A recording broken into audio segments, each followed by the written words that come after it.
to serve as Assistant Administrator and Chief Scientist at EPA, a position that he held until returning at Yale in 2012. During his most recent service at EPA, Dr. Anastas realigned the structure of the entire EPA research portfolio around the concept of sustainability. He created an integrated, systems-based, solutions-oriented suite of research programs that changed policy of chemical use. In the midst of his work at EPA, Dr. Anastas was called upon to play a leading role in the agency's response to multiple national and international crises, including the Deepwater Horizon oil spill and the Fukushima nuclear incident in Japan. During the oil spill, Dr. Anastas was responsible for overseeing scientists and decision and policy makers to act related to dispersant use, air monitoring, water monitoring, and prevention of pollution. Throughout the course of the spill, Dr. Anastas stressed the importance of communicating government science to the public and providing the latest and best information to those whose lives were being impacted most. During the Fukushima nuclear incident in Japan, Dr. Anastas coordinated agency efforts to address urgent scientific questions on radiation transport and led a team for providing guidance to American citizens in the affected area of Japan. Working from EPA for several weeks, he built teams of scientific experts, communication specialists, and emergency operations staff to ensure that all actions, decisions, and information related to the public were accurate and held to the highest standard of scientific integrity. During his time in this leadership role, he continuously stressed the importance of science that is sound, transparent, and rapidly available to the public. While working as Assistant Director for the Environment at the White House in 2001, Dr. Anastas also played a critical role in addressing important scientific questions that arose after the September 11th terrorist attacks. He worked with a team to answer urgent public health questions about the fate of chemicals released into the atmosphere of the Trade Center site, and in all of these cases, Dr. Anastas brought an unwavering commitment to scientific integrity into the US government's coordinated response. Dr. Anastas' work is international in its reach. Scientists, environmental leaders, and public health professionals around the world, especially in developing nations, have embraced the principles of green chemistry. For example, Paul helped found and launch the Pan-African Chemistry Network in an effort to unite and empower African growing scientific community to harness the power of green chemistry for sustainable development and public health. Paul has also helped found green chemistry networks in Africa, India, China, South America, and elsewhere to help emerging nations approach challenges of development in safe and sustainable ways. Paul's effort to realign EPA's research around the concept of sustainability has also served as a model to the international community. In addition to his scientific, educational, and policy work, Dr. Anastas is a dynamic speaker and persuasive writer. He has written scores of scientific papers, journal articles, and authored several editorials, chapters, and books. Upon his return to Yale University, he advanced further the concepts of green chemistry. To highlight his scientific impact, 3 brief cases can provide a glimpse into Dr. Anastas' contributions. The first major contribution is the renewable energy storage and carbon dioxide utilization. One of the great challenges of renewable energy is its storage to avoid the current large energy losses associated with distribution. The Anastas Group has developed new cobalt catalysts for water splitting to enable the storage of renewable energy as hydrogen.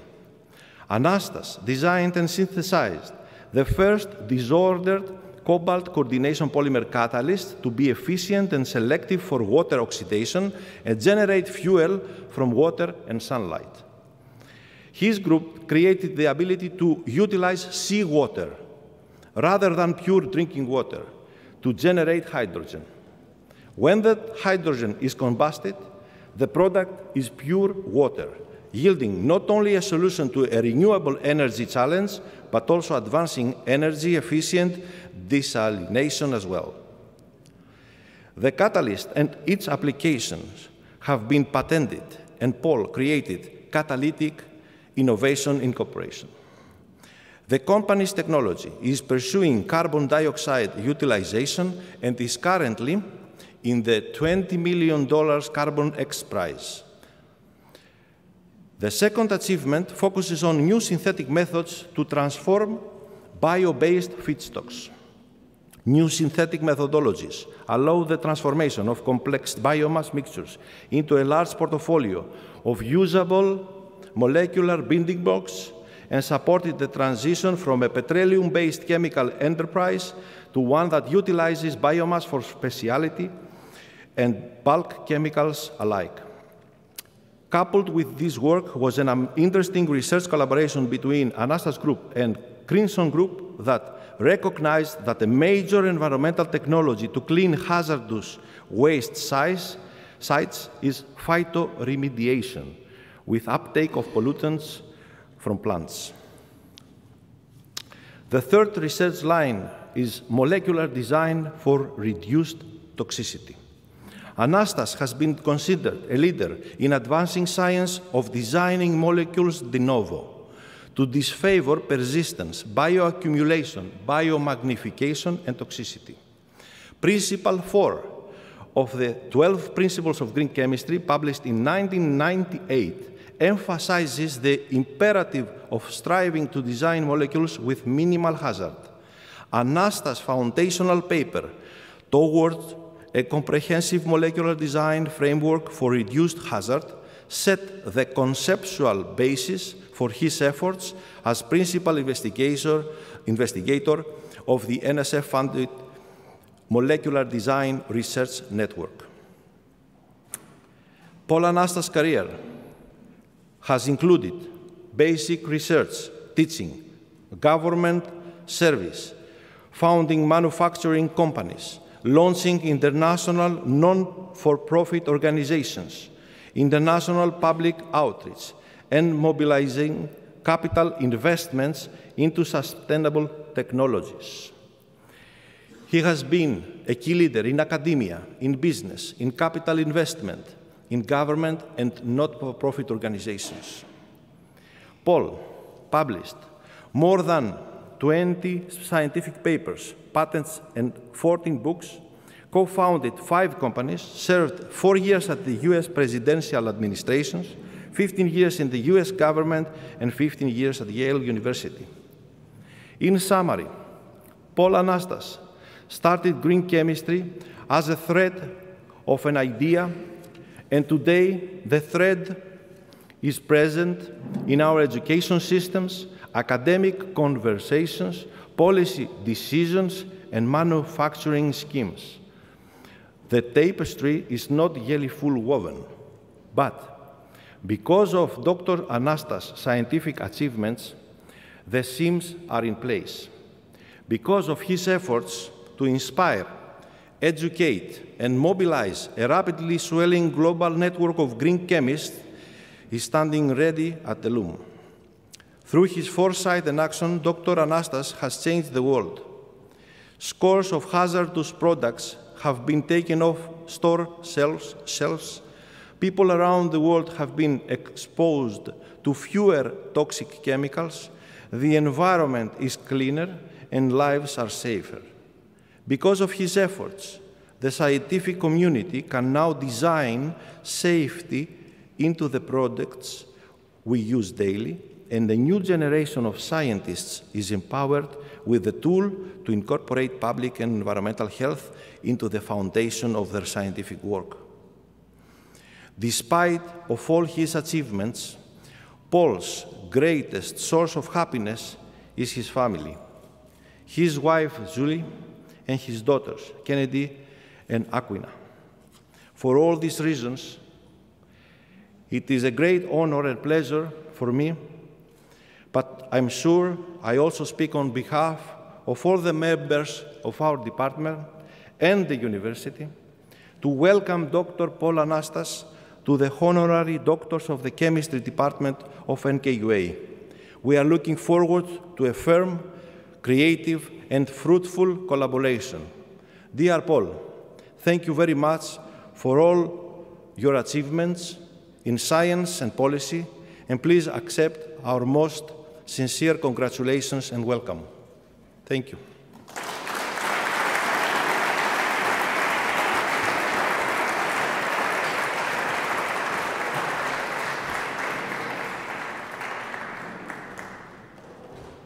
Αναγόρευση του τιμωμένου. Ανάγνωση των κειμένων του ψηφίσματος του τμήματος, της αναγόρευσης και του διπλώματος, πρόεδρο του Τμήματος Χημίας της Σχολής Τεχνικών Επιστημών, καθηγήτρια Ευρύκλεια Λιανίδου.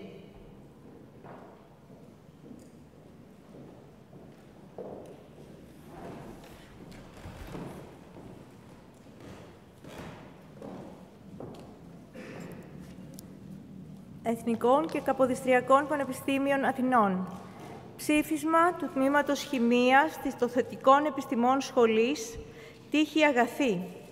Πριτανεύοντος εν το εναθήνηση Εθνικό και Καποδιστριακό Πανεπιστημίο Μελετίου Αθανασίου Δημοπούλου, κοσμητεύοντας εν τη Τοθετικών Επιστημών Σχολή Ιωάννου Εμμανουήλ και προεδρευούσης εν το τμήμα Χημείας Χριστίνης Άννα Μητσοπούλου, έδειξεν ομοφόνος το τμήμασι, Πολ Ανάστας, άνδρα Εφ, τε πεφικότα και παιδείας έμπλεον εν κόσμο των νέων, τας περιήν χημείας και δι και την επιδημιολογίαν και την καλουμένη ναϊφορίαν σπουδάς, μάλα προαγαγόντα και αρτώσαντα, πολλές και καινοτόμεις συγγραφές εν της ομοτέχνης διαλάμψαντα, παμπόλους μαθητάς δε διδαχότα εν το περιονίμο του Γέιλ Πανδιδακτηρίου και Αλαχού, υπέρ της προστασίας της φύσεως πολλά μοχθούντα, έγλην ζηλωτήν κτισάμενον και επένων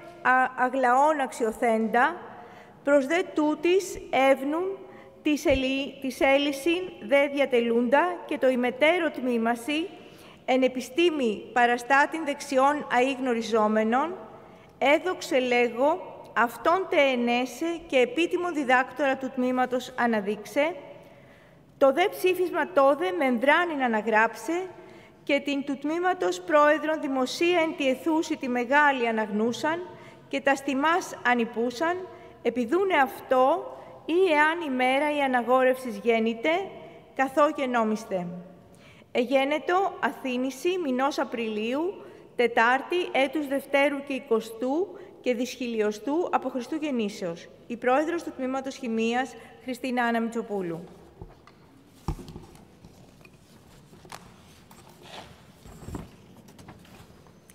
Αναγόρευσης. Επιδίπερ το Τμήμα Χημείας της των Θετικών Επιστημών Σχολής του Αθήνης Εθνικού και Καποδιστριακού Πανεπιστημίου, Πολ Ανάστας, άξιον απέφθινεν του επιτίμου διδακτορικού αξιώματος, η δε των Θετικών Επιστημών Σχολή, τούτα παιδέξατο και ο πρίτανης της σχολής γνώμη επινέβη, διατάφτα εγώ, Ευρύκλεια Λιανίδου, καθηγήτρια της Αναλυτικής Χημείας και της Κλινικής Χημείας, νυν δε του Τμήματος Χημείας πρόεδρος, χρωμένη τη δυνάμει, ειν παρά το Πανεπιστημιακών Νόμων και του Τμήματος έχω λαβούσα, Πολ Ανάστας, επίτιμον διδάκτορα του Τμήματος Χημείας της των Θετικών Επιστημών Σχολής, του Αθήνη Συνεθνικού και Καποδιστριακού Πανεπιστημίου, δημοσία αναγορεύω και πάσας αυτότας προνομίας τα στο πανεπιστημιακό τούτο αξιώματι παρεπομένας απονέμω. Εγένετο Αθήνεση μηνός Νοεμβρίου 11η, έτους Δευτέρου και 20ου και δις χιλιοστού από Χριστού γεννήσεως. Η πρόεδρος του Τμήματος Χημείας Ευρύκλεια Λιανίδου. Ελληνική Δημοκρατία. Πριτανεύοντος εν το Αθήνηση Εθνικό και Καποδιστριακό Πανεπιστήμιο, μελετείου Αθανασίου Δημοπούλου, καθηγητού της Θεραπευτικής Ογκολογίας Αιματολογίας, κοσμητεύοντος εν τιτοθετικών επιστημών σχολείου Ιωάννου Εμμανουήλ, καθηγητού της Άλγεβρας και προεδρευούσης εν το τμήμα της Χημείας Ευρύκλειας Λιανίδου, καθηγήτριας της Αναλυτικής Χημείας και της Κλινικής Χημείας, Πόλα Νάστας, αποδόγματος ομοθήμου της των θετικών επιστημών σχολής, εις τους επιτήμους διδάκτορας εγκρίνομεν, Αθήνηση, μηνός Νοεμβρίου 11η, έτους Δευτέρου και 20ου και δις χιλιοστού, από Χριστού γεννήσεως. Ο πρίτανης Μελέτιος Αθανάσιος Δημόπουλος, ο κοσμήτορ Ιωάννης Εμμανουήλ, η πρόεδρος του Τμήματος Χημείας Ευρύκλεια Λιανίδου.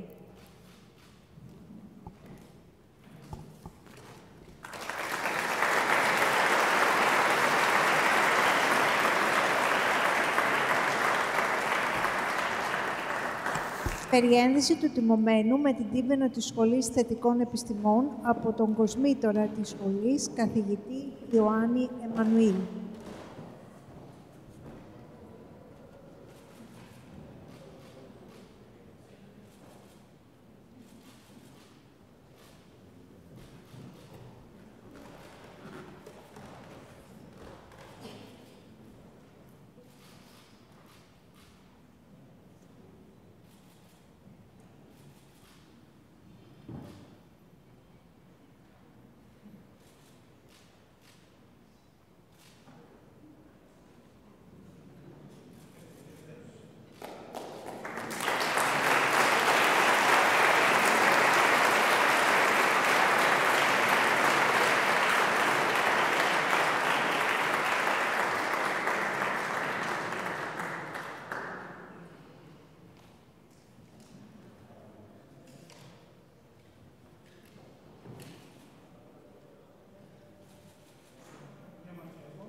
Ομιλία του τιμόμενου καθηγητή Πόλα Νάστας με τίτλο «Green Chemistry for a Sustainable Future».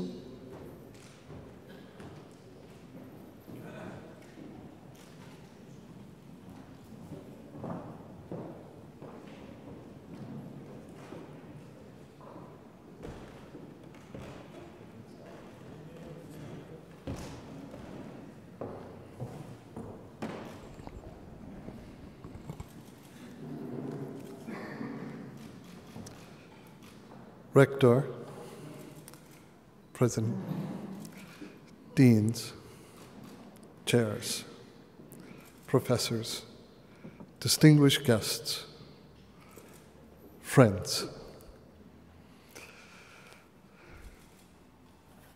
I have taught my two daughters a riddle, and the riddle goes like this.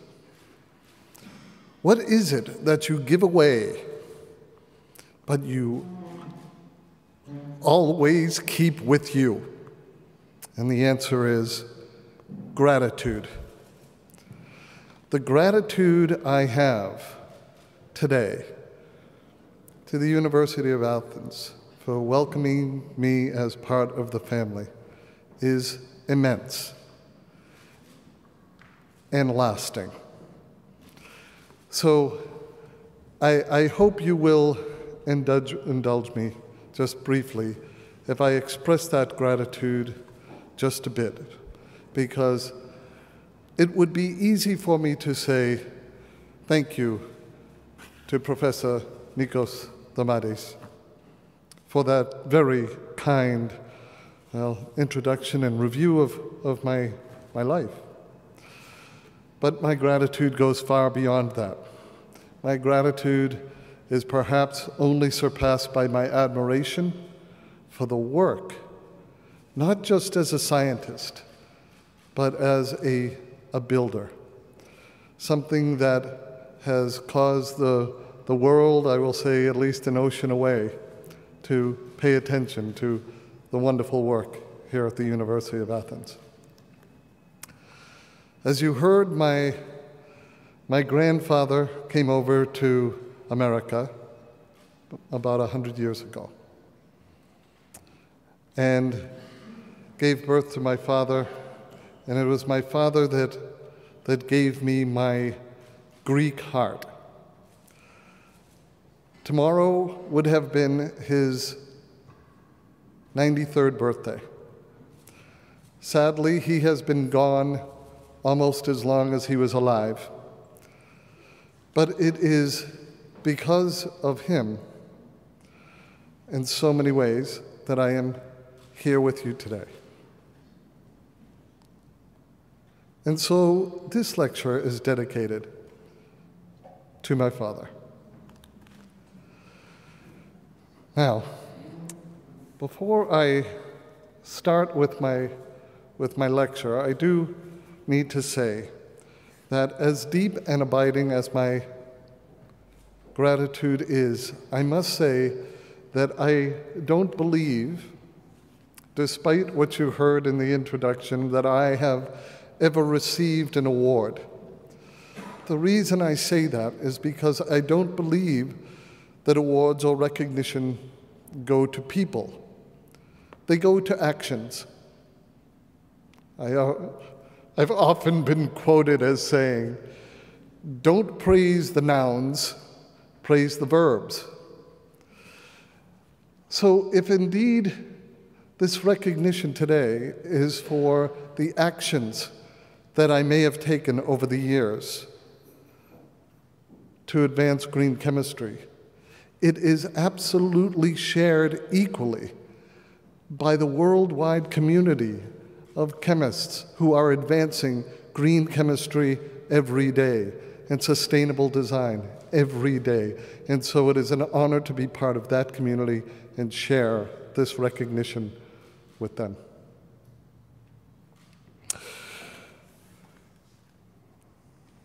You've heard that I come from Yale University and that I have a center that goes across many schools and appointments that go across many schools. But what wasn't mentioned is what makes these things work, what makes them have a spark, what transforms them from just being these stale, stagnant buildings into impact. And I must pause as part of my gratitude and highlight Professor Vasilis Vassiliou. He is part of the University of Athens family as well. I'm proud to be a classmate of his now. But he is a visionary, he is a builder, he is a person that inspires me. And so I want to say thank you. All right. Now I am going to get to do what I enjoy most, talk about green chemistry, and that I will do. When we're talking about green chemistry for a sustainable future, all of us will, especially in this room, will remember a person from antiquity, Pyrrhus. As we think about Pyrrhus and we recognize his accomplishments and how he defeated Roman armies when he was greatly outnumbered, we also remember Pyrrhus because with those great and glorious and necessary victories, we know that they came with such great losses. To bring about the most famous quote that we all know, if we are victorious in one more battle with the Romans, we shall be utterly ruined. And of course, that came to be known as a Pyrrhic victory. What I ask of all of you is, over the past century, have we created Pyrrhic chemistry? What I mean by that, of course, is that we know that chemistry has absolutely changed our lives, improved our quality of life, extended the length of life. It has allowed us to grow food in ways that we never could have imagined, in quantities we never could have imagined. Our medicines, our way that we transport, our ways that we communicate, with the ways that we, however, we all know that this has come at such a great price. We know that the substances we use are toxic, reactive, explosive, and cause consequence. And so, if we continue with those victories, will we be utterly ruined? Will we have created pyrrhic chemistry? And so, as we look at the design statement for the chemical sector, and of course by the chemical sector, I'm not talking about one industry, but rather everything that we see, touch, and feel. We know that it has been linear, where you just take, make, and waste is the way it's often described, so that we produce a literal ton of waste for every kilo of medicine that's produced on average. That we are using critical elements and depleting them at rates that are absolutely unsustainable.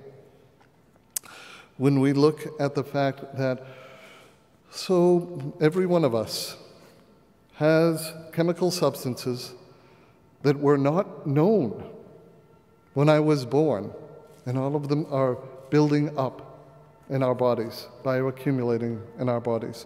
We have to ask ourselves, why? So, if we indeed have pyrrhic chemistry, then what is it that we need to do about this?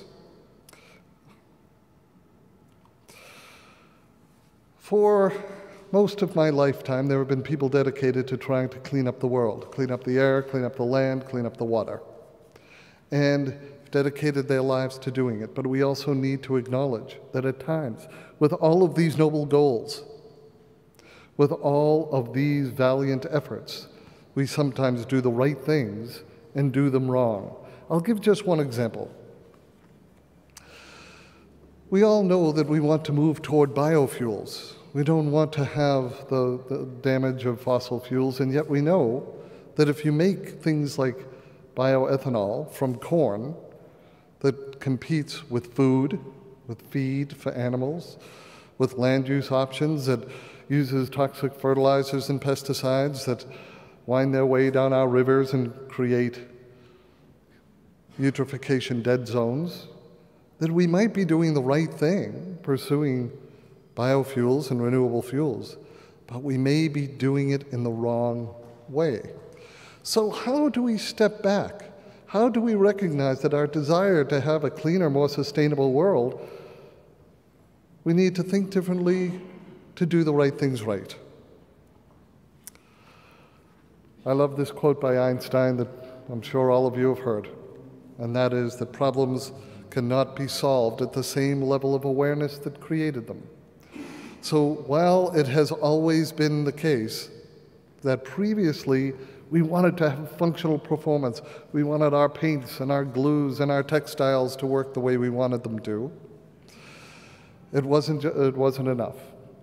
We now know that it needs to be functional performance and sustainability have to be inextricably linked together. When I was 29 years old, a mid-level bureaucrat at the Environmental Protection Agency, thinking I'm just a simple country chemist, what am I doing here? I looked around at this pyrrhic chemistry that we created. And I said, we can do better. And that is really all green chemistry is about. Green chemistry is saying that we can have all of this functional performance without all of the hazard. And so the 21-word definition of green chemistry is the design of chemical products and processes that reduce or eliminate the use and generation of hazardous substances. That's all it is. 21 words, clearly defined. that was so dramatically different from the way that we did things. A few years later, we put out a book with my dear friend and co-author, John Warner. And this book laid out the how to achieve this goal of designing without hazard. How to make sure that the products of our daily life, all of the material basis of our society and our economy, including all of the materials that are used to generate, store, and transport our energy, were conducive to life rather than harmful for it. Learning the lessons of nature and know that nature does it at scale in a way that is conducive to life. So within this book were the 12 principles of green chemistry that you heard mentioned earlier. Now, the 12 principles of green chemistry is something that I could speak to you about, but it would take a semester. And so I will not do that. I asked Nikos, I said, Nikos, how long should I speak tonight? And he said, well, remember Socrates. And I said, well, what about Socrates? He said, well, he could wax wisdom for hours and hours, and they killed him. So I will not go on too long. But the 12 principles of green chemistry involve how we make sure that what we put into a process is renewable rather than depleting, that we want to eliminate the concept of waste, because in nature there is no waste.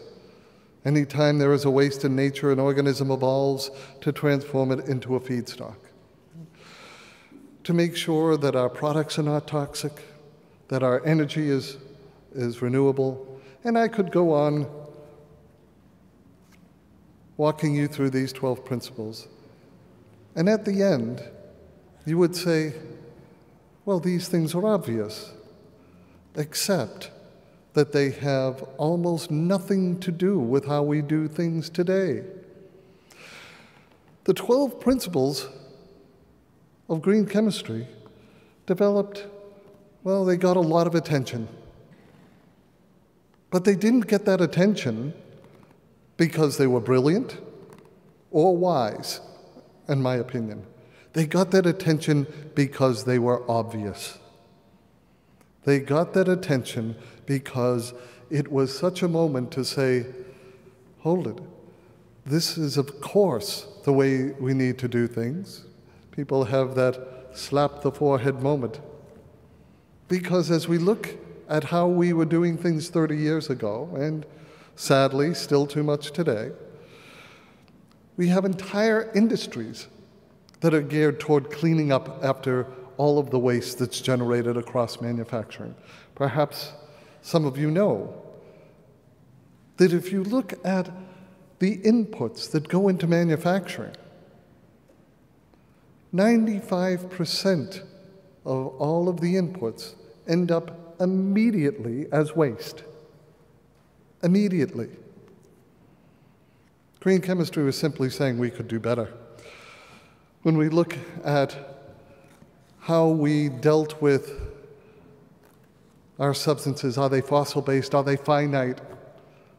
Over 95% of all of our materials were from fossil-based fuels. And when we think about accidents or sabotage or terrorism to our chemical sites, we deal with that using guns, guards, and gates, rather than by changing the inherent nature, the hazardous nature of the chemicals used today. So the 12 principles of green chemistry have been adopted around the world into R&D policies at research institutes, the product designs at major corporations, through the United Nations. But it really starts with the science. And a few years ago, we put out a paper called the Green Chemist Tree, using the tree metaphor. Looks a lot like an olive tree in some ways. with each branch being one of the 12 principles, and it was to illustrate each of the new technology platforms that had been advanced since the green chemistry principles had taken root. So often people will ask me, where did you come up with this term, green chemistry? And I say, green is the color of the environment, of course. But in the United States, green is also the color of our money. And so it was about how do you have your environmental goals and your economic goals work together. But yet there is a third definition to green in the dictionary, and that is young, fresh, new. So what green chemistry was all about was not just simply trying to do the old things we did a little bit cleaner, a little bit less wasteful. It was about doing new chemistry, inventing new ways of making things, inventing new molecules, inventing new materials. And that's what this tree metaphor was to communicate.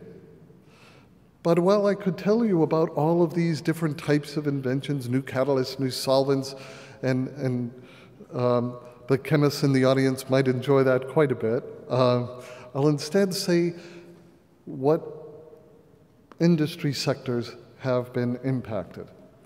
And I will just say that it is broad across industry sectors, and why is that? Because working at the molecular level, it is everything that we see, touch, and feel as a chemical. I will say that these inventions sparked new journals. This is a few of the larger journals. There's probably about a dozen different journals being filled every week, every month with new discoveries. So again, not just doing the old things a little bit better, but doing new things, discovering new materials. Now, if I were to tell you that green chemistry has the potential to touch all of these different industry sectors, you might say, my goodness, that's a pretty bold statement. But the truth of the matter is, it already has. Every one of these sectors and so many more have been the source of award-winning technologies, green chemistry technologies, that have been recognized by the Presidential Green Chemistry Challenge Award that was mentioned earlier, that was launched by President Clinton when I worked in the Clinton White House. So this is not, as much as it starts from basic science, this does not end with basic science. This ends with impact on people, prosperity, and the planet. And yes, businesses have built green chemistry into their DNA. This is just a small collection of ones where green chemistry is central to their business model. Now, it was, I guess, during the height of the pandemic that we decided to write a paper with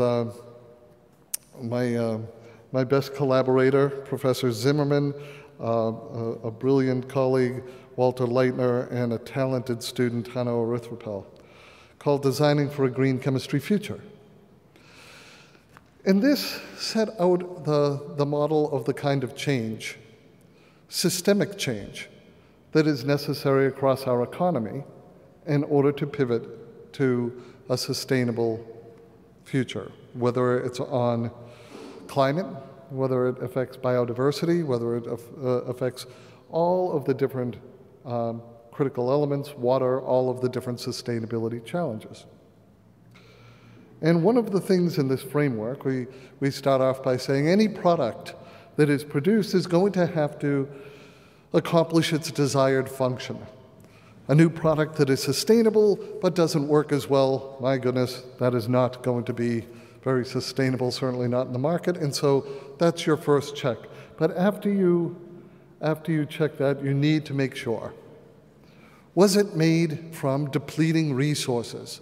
Or was it made from renewable resources? If it was made from depleting resources, you need to go back and redesign. And so why does my center focus so much on this area of renewable resources? Because it is central and essential to ultimate sustainability. Now, of course, we always make sure to avoid doing the right things wrong, but this idea of the integrated biorefinery is something that is important, because when we look at how oil, petroleum, conquered the world, it did not do it by saying, oh, here's some black liquid, let's turn it into gasoline or petrol. No. It did it by getting value out of every little bit of that barrel of oil. The petroleum refinery is nothing short of a technological miracle in its efficiency. But yet, for decades, we've been saying, oh, let's make biofuel and then throw away everything else and hope that government subsidies get us through. So instead, we're looking at how do you take that model of the refinery and get value out of every piece of the plant. Quite frankly, indigenous peoples have known these things for many, many years. Nature, of course, is the best teacher of all.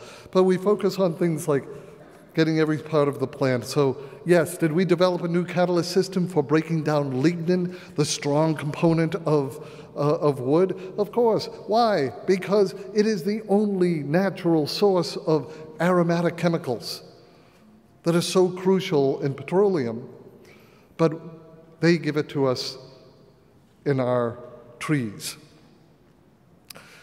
And why is that so important? Well, because not only is it an important source of chemicals, it is also the fact that today, lignin, 98% of it is burned. All of that value that nature is giving us and saying, please use this, is being burned as a waste. So we figured out how to convert it into specialty chemicals.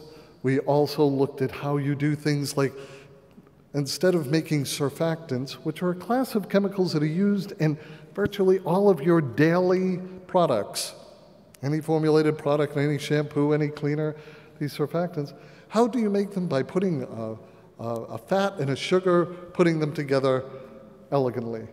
Well, I tell you all of this because, yes, I'm proud of the chemistry that we do at my center and all of the students who've been able to teach, but it's also because we transform this same chemistry into making a difference in Africa.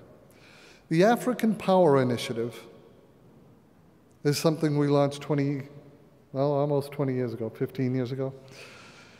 And it's a double entendre about generating things like biofuels, but also giving empowerment, using the chemistry that we are continuing to develop. Close to 1 billion trees were planted, not all of the same type, of a variety. And these are being used as fuels and value-added products. This is transforming a very large part of Uganda and Ethiopia, and the model is being duplicated in many places around the world. But also because we transform this into a company. P2 Science is now selling ingredients to all of those cosmetics companies, cleansers, cleaners, personal care products. Why?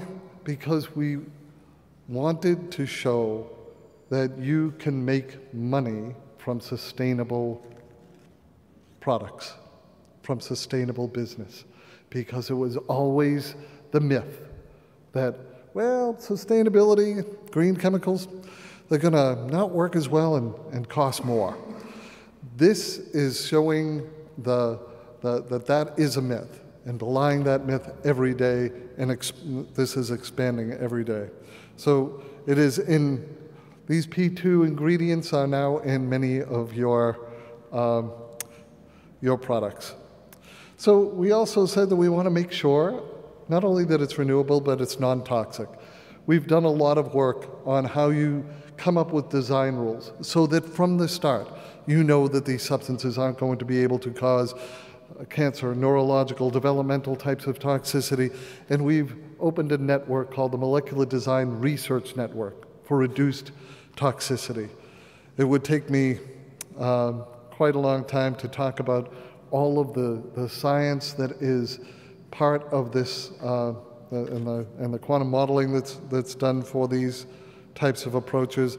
But I will say that this is now resulting in a book that you'll be seeing early next year called First Do No Harm, a quote from another famous Greek. So we go through this whole process and we come to, well, we are doing things renewably and they're non-toxic, and we have this issue. We want to make sure that our wastes degrade into the environment. Now, how do we make sure to deal with things like our energy and our wastes? Well, one example that I'll just mention, it was mentioned at the beginning, is how do we store renewable energy? I wonder if most people here may know that, for instance, I'll pick on California.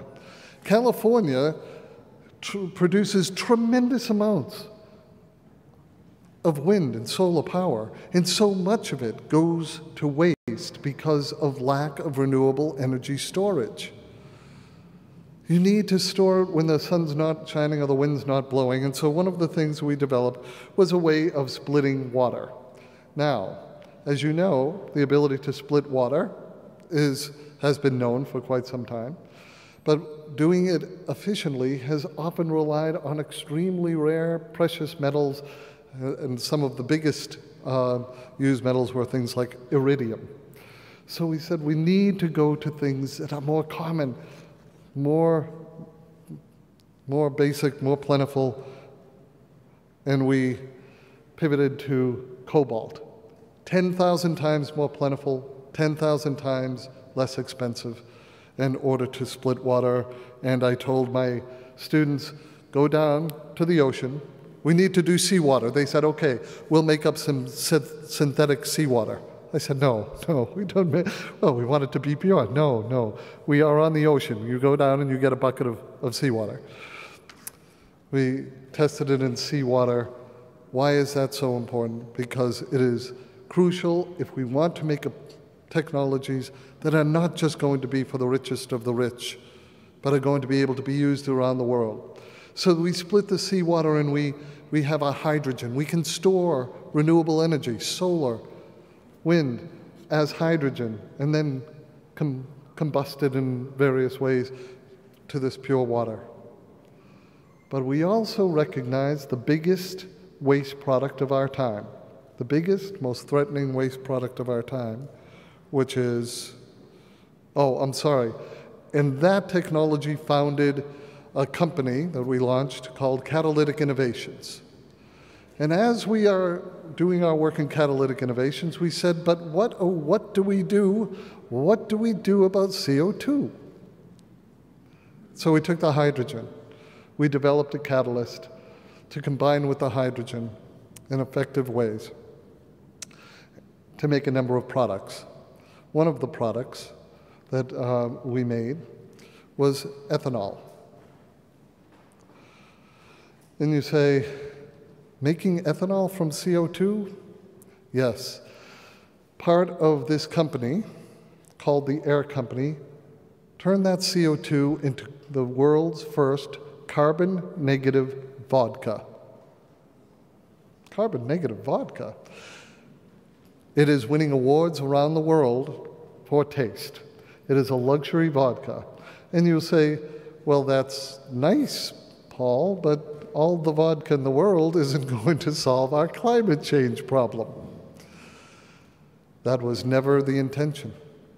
The intention was to capture people's imaginations, that if you can transform CO2, the biggest waste crisis of our lifetime, the challenge of our generation, into a luxury vodka, then you can turn CO2 into many other things.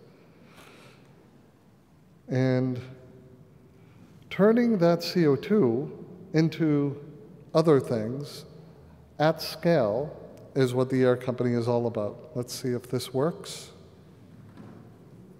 Will this work for me? Is the sound on? Time to take off. To take off the limitations of how fuel is made. To take fossil fuels off the table. And take on the responsibility of sustainable innovation. It's time for a new take on takeoff. Introducing a jet fuel made from the very air we travel through.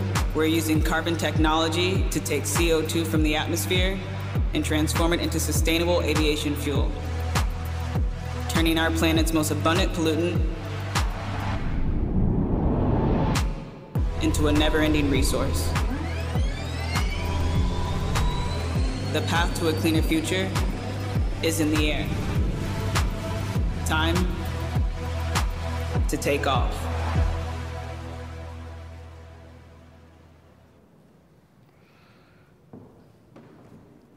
This is not about simply the future.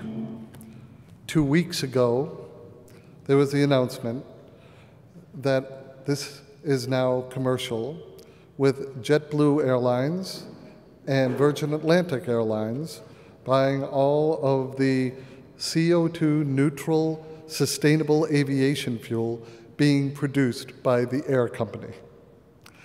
And its new, much, much larger factory is located in Niagara Falls. Niagara Falls, the place where so much hydropower and renewable electricity is being generated.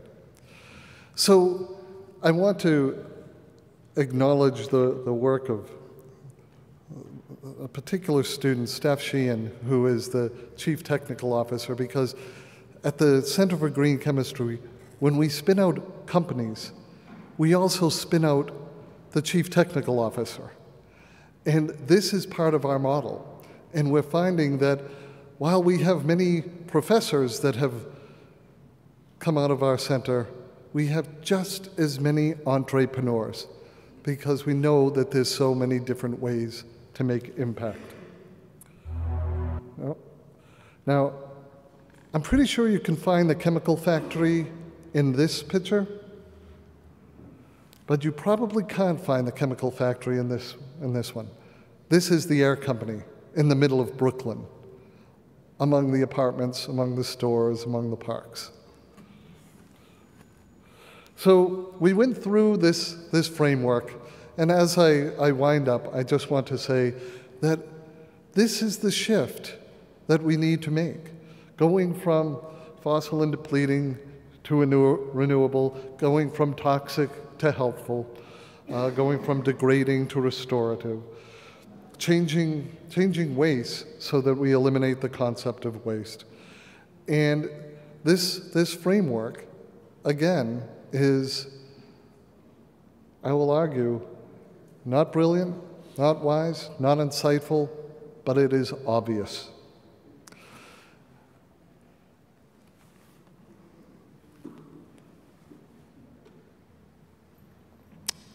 A few years ago, there was a big anniversary for the periodic table of the elements, 150th anniversary.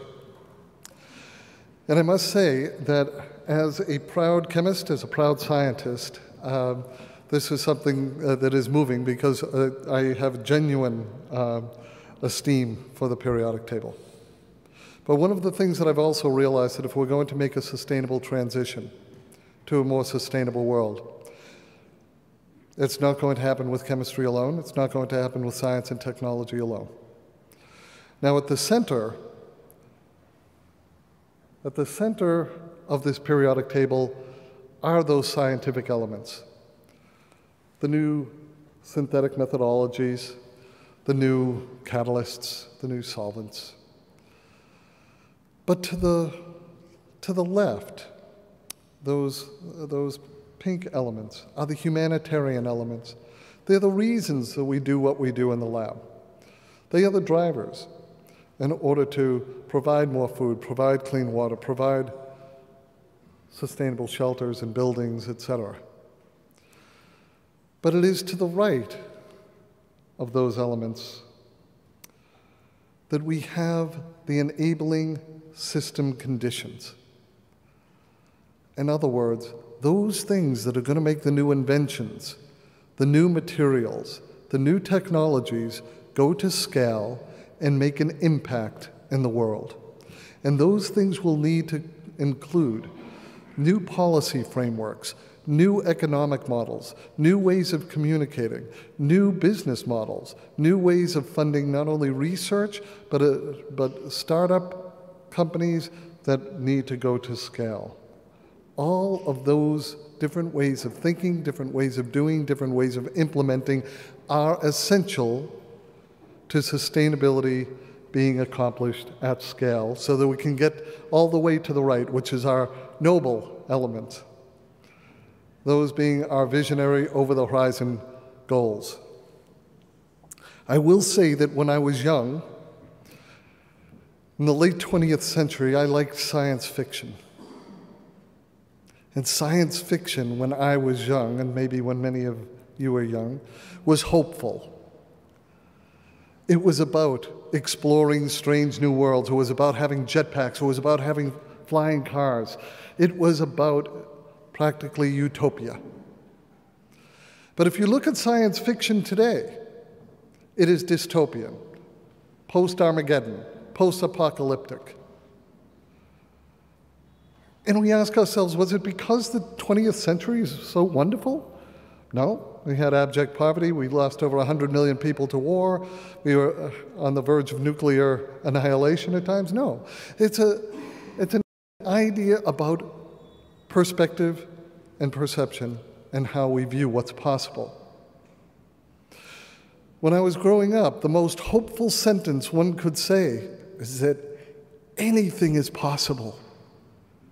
Today, the most terrifying sentence we have is, anything is possible. Bringing a new vision, a new hope, recognizing that the question is no longer can we, but will we? Will we do what we can to make a sustainable world? Recognizing that it is indeed possible. The vision is right there. So this is what chemists and engineers do, but this is what everyone needs to be involved with. The economists, the regulators, the poets, the musicians, and everyone in between, to bringing what's possible to scale. This periodic table was transformed into a book. And as a gift to you for being here today, this is a free version of the electronic one. If you want to take a picture, please feel free. But I just want to say that I am tremendously hopeful, tremendously optimistic. 30 years ago, the question was, can we do it? Green chemistry has answered that question with a resounding yes.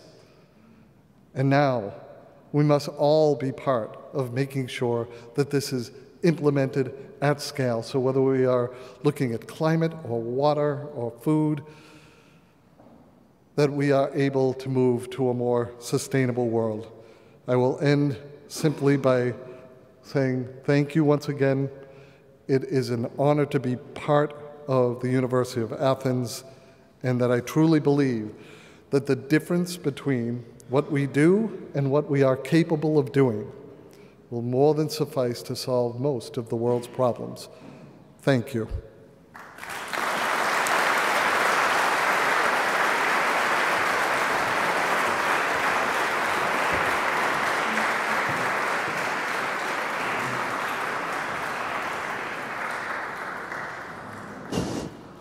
Πέρας της εκδηλώσεως, σας ευχαριστούμε πολύ για την παρουσία σας.